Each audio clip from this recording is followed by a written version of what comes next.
សួស្តីពុកម៉ែបងប្អូនអ៊ំពូមីងចា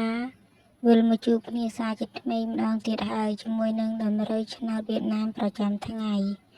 សូមបងប្អូនជួយចុច Subscribe និងរូបកណ្ដឹងម្នាក់មួយផងដើម្បីទទួលបានវីដេអូថ្មីមុនគេចាមុនទៅដល់ដំរីឆ្នោតថ្ងៃនេះយើងងាកទៅមើលដំរីឆ្នោតកាលពីម្សិលមិញ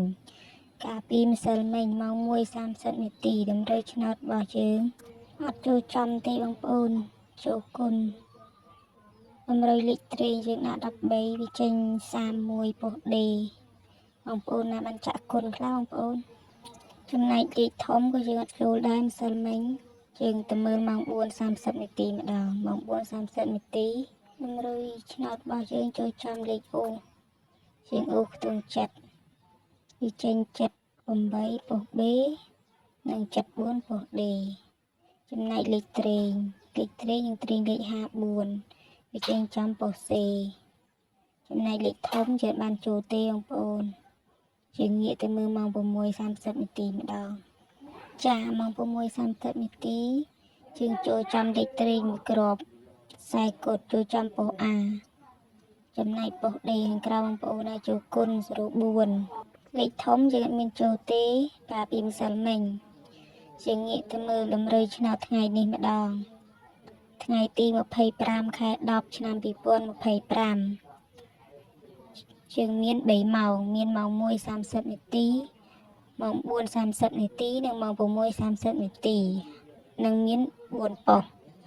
មានប៉ុស្តិ៍ A B C និង D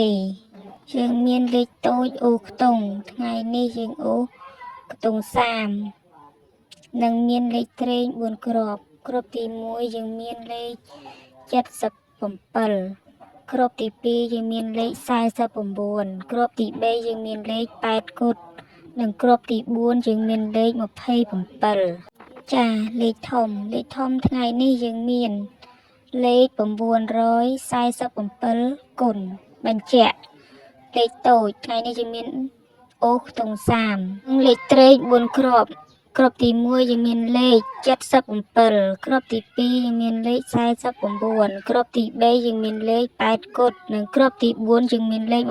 27លេខធំថ្ងៃនេះយើងមានលេខ947គុណចាដំរីឆ្នោតប្រចាំថ្ងៃទី25ខែ10ឆ្នាំ2025របស់យើងថ្ងៃនេះមានតែប៉ុណ្ណឹងបងប្អូនអាចយកទៅផ្សារសំណាងឬក៏មើលលេងកម្សាន្តបានសូមឲ្យហេងគ្រប់គ្នាអរគុណច្រើនដែលបានទស្សនា